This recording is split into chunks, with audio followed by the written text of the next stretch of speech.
Vamos nós aqui, continuamos ainda nessa empreitada, aprendendo juntos a respeito do nascimento, do contexto e da primogenitura sobre o unigênito do Pai.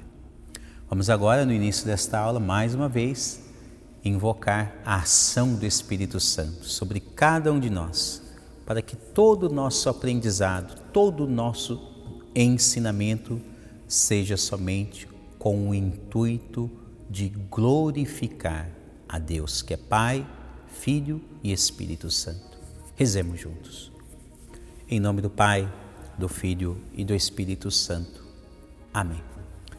Espírito Santo, amor do Pai e do Filho, inspirai-me sempre aquilo que devo pensar, aquilo que devo dizer, como devo dizê-lo, aquilo que devo calar, aquilo que devo escrever, como devo agir, aquilo que devo fazer, para procurar sempre a vossa glória, o bem das almas e a minha própria santificação. Amém. Em nome do Pai, do Filho e do Espírito Santo. Amém. São José, rogai por nós. Nossa Senhora Aparecida, rogai por nós. Vamos lá. O contexto agora que estamos explorando para o nosso conhecimento está agora, está agora naquele cenário o qual São Paulo se apresenta como apóstolo pela vontade de Deus à comunidade de Colossas, a comunidade dos colossenses. E os versículos aqui em evidência é aquele que fala sobre o primado de Cristo, a primazia de Cristo. Cristo é primeiro em todas as coisas. Exatamente, a grosso modo, para resumir, né? Quando alguém te perguntar, fala, olha, Cristo é primeiro em tudo que você imaginar. Desde antes da criação do universo até o seu encerramento. Quando vai encerrar, só Deus sabe, né? Ninguém mais a não ser o Pai.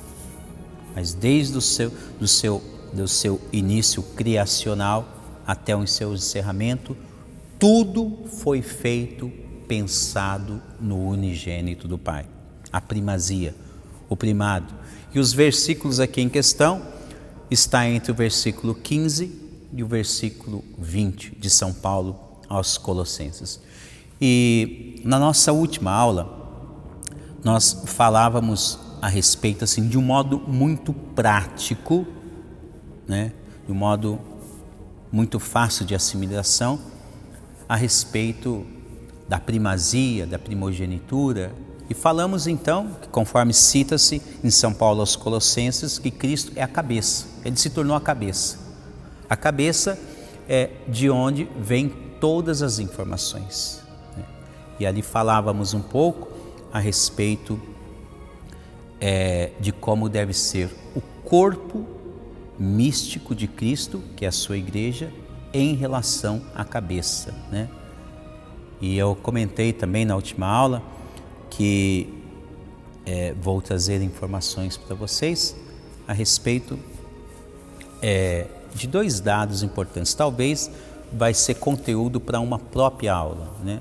A respeito daquela informação joanina, dos anticristo, né? Do anticristo, e também daquele discurso de São Paulo VI, o qual ele diz que teme que a fumaça de Satanás tenha entrado no interior da igreja de nosso Senhor Jesus Cristo, tá? Mas aqui eu quero focar nessa aula agora a respeito do que falávamos até o final da última aula, o corpo de Cristo. E alguém aí poderia perguntar: Padre, então para minha anotação bíblica aqui, para minha informação, para me montar o meu escopo de estudo, né? Então, me fala mais claramente onde nós podemos encontrar uma menção a qual a Sagrada Escritura fala-se a respeito do corpo místico de Cristo, que é a sua igreja, né? Então, para isso, nós precisamos visitar o contexto de São Paulo aos Coríntios, tá? Vamos, São Paulo aos Coríntios, e lá nós adentraremos ao capítulo 12, tá?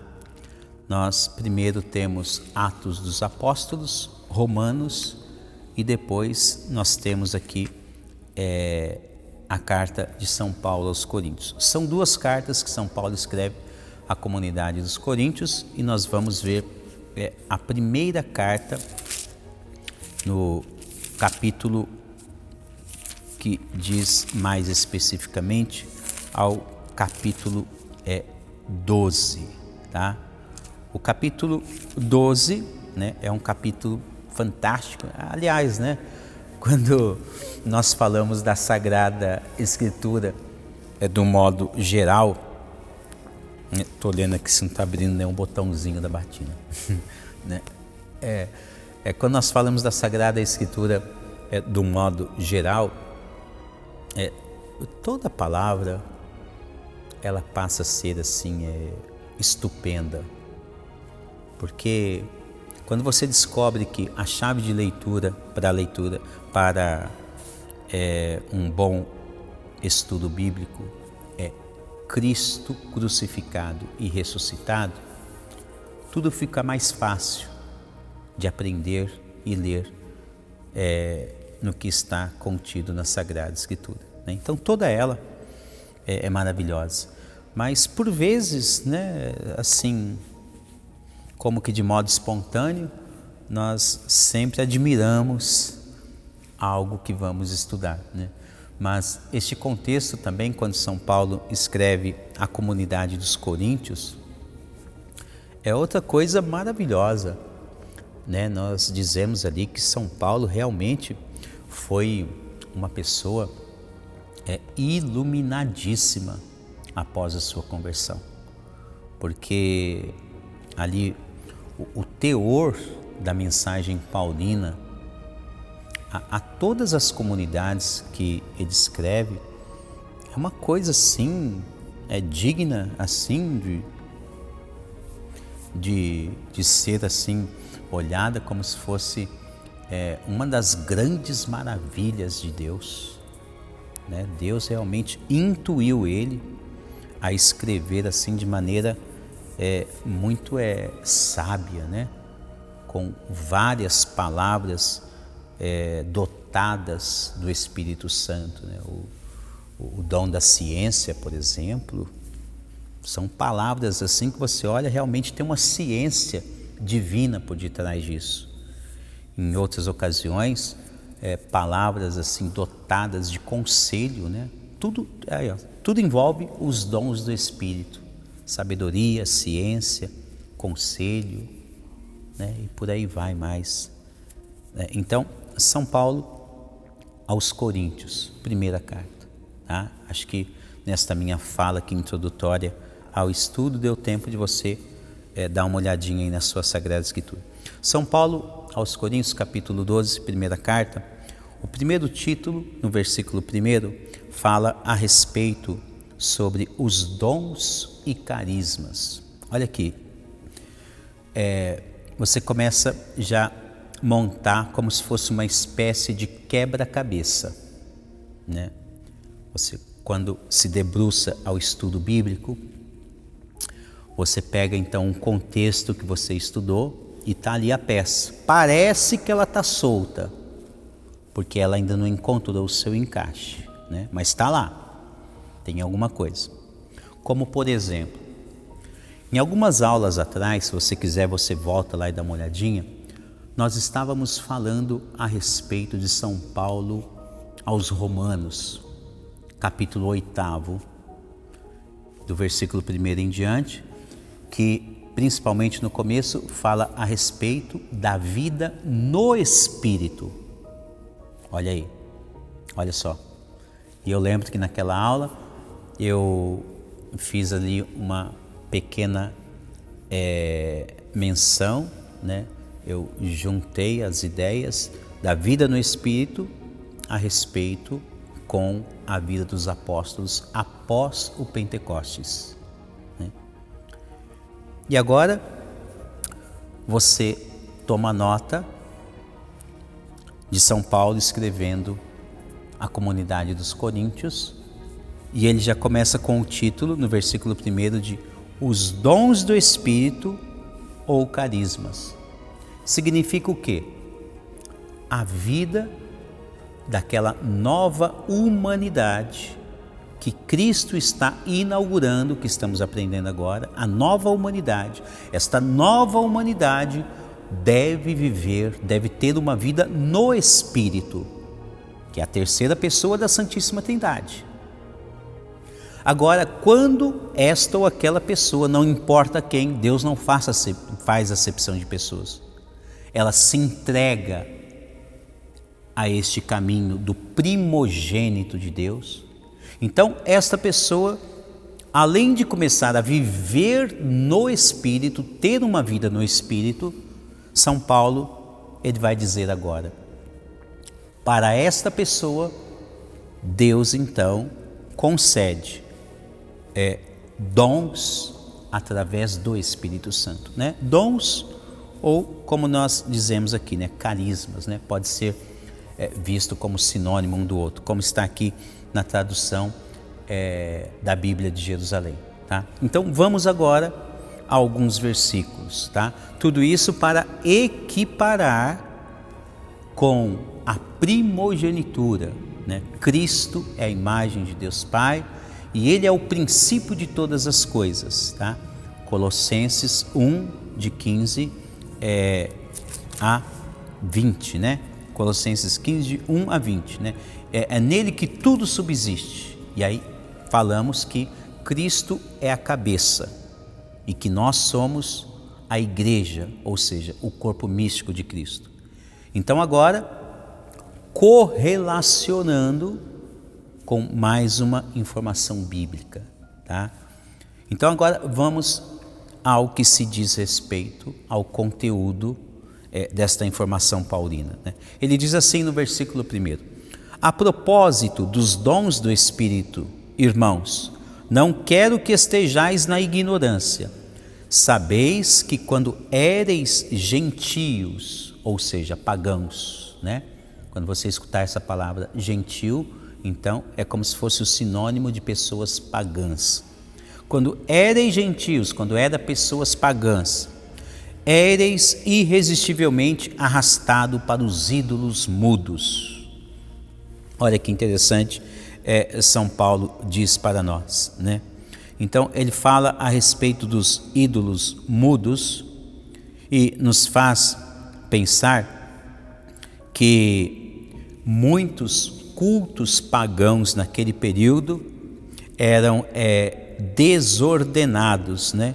E considerados então como uma espécie de culto falso.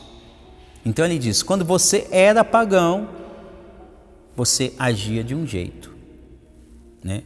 Então agora ele diz, por isto eu vos declaro que ninguém falando com o Espírito de Deus diz anátema a Jesus, e ninguém pode dizer Jesus é o Senhor a não ser no Espírito Santo.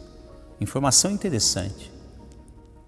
Ou seja, São Paulo está dizendo, este ou aquele cristão só consegue dizer que Jesus é o seu Senhor, Ele é o primogênito de toda criatura, somente se ele estiver vivendo no Espírito. Olha que interessantíssimo. Essa informação é preciosa. Por que, padre, é preciosa? Porque fica fácil então de você identificar na vida diária. É fato que você não vai ficar caçando as pessoas que são verdadeiramente cristãs ou que você pensa ser falsas. Não é isso que o padre está ensinando. Mas fica mais fácil de você observar. Quando um ser humano tem em sua vida sendo pautada pela primogenitura do unigênito. Quando o ser humano tem Jesus como sendo Senhor da sua vida, da sua casa, da sua família, somente assim ele pode dizer: Jesus é o Senhor, porque ele está vivendo no Espírito, ele tem uma vida no Espírito. Agora, se o ser humano, fácil de identificar, se não estiver vivendo no Espírito, na vida do Espírito, como diz São Paulo aos Romanos, ele não vai dizer que Jesus é o Senhor. Nossa, padre, e aí? Isso implica em muitas coisas. Uma delas, se o ser humano não assumir para si o senhorio de Jesus, ele nunca vai se preocupar com o que acontece nesse altar. Ele nunca vai se preocupar com os 7 sacramentos que Jesus, sendo o Senhor, deixou instituído para a sua igreja, para ser alimento da sua igreja, de todos os seus filhos. Uma pessoa que não vive no Espírito, ela não vai se preocupar com, como por exemplo, as missas dominicais. Ela não vai se preocupar. Ela vai achar que o domingo é mais um dia que ela tem que somente ir para o shopping, para a churrascada com os amigos, com os familiares, que ela tem que simplesmente ir praticar o seu esporte, brincar de basquete, brincar de voleibol, brincar de futebol, ver o seu jogo de futebol na televisão. Ela vai pensar que somente tem que ir para o clube, para a piscina, para a praia, para um sítio, etc. e tal, etc. Não que essas coisas sejam erradas, não. Mas quando o ser humano ainda não reconhece Jesus como sendo o seu Senhor, ele não se preocupa com as coisas que Jesus, ou seja, a cabeça, instituiu para o corpo místico que é a igreja. Isso é muito importante porque vai culminar agora naquilo que nós vamos aprender sobre o que São Paulo está acenando, sobre os dons do Espírito Santo. E esses dons do Espírito Santo é o que deve guiar, nortear o corpo místico de Cristo, que é a igreja. Quem é a igreja? Somos nós batizados. Quem são os batizados? Aqueles que eu falei até de uma maneira brincalhona, mas ensinei em umas aulas dessas aí anteriores, né? Quem são os batizados? Aqueles que são cristãos autênticos, genuínos. Esses viverão a vida no Espírito e são esses então que vão dizer: Jesus é o meu Senhor. Jesus é o Senhor da minha casa. Jesus é o Senhor da minha vida. E quando o ser humano tem ali Jesus como sendo a pedra angular de toda a sua vida, então vai acontecer esse momento fenomenal, esse momento sobrenatural, o qual São Paulo está agora acenando sobre dons do Espírito Santo. Para quem serão esses dons do Espírito Santo? Vamos aprender um pouquinho sobre isso ainda, na nossa próxima aula. Vai ser interessante falar sobre o senhorio de Cristo, Cristo cabeça e nós corpo, membros. Muito obrigado por nos acompanhar. Até a próxima aula, se Deus quiser. Em nome do Pai, do Filho e do Espírito Santo.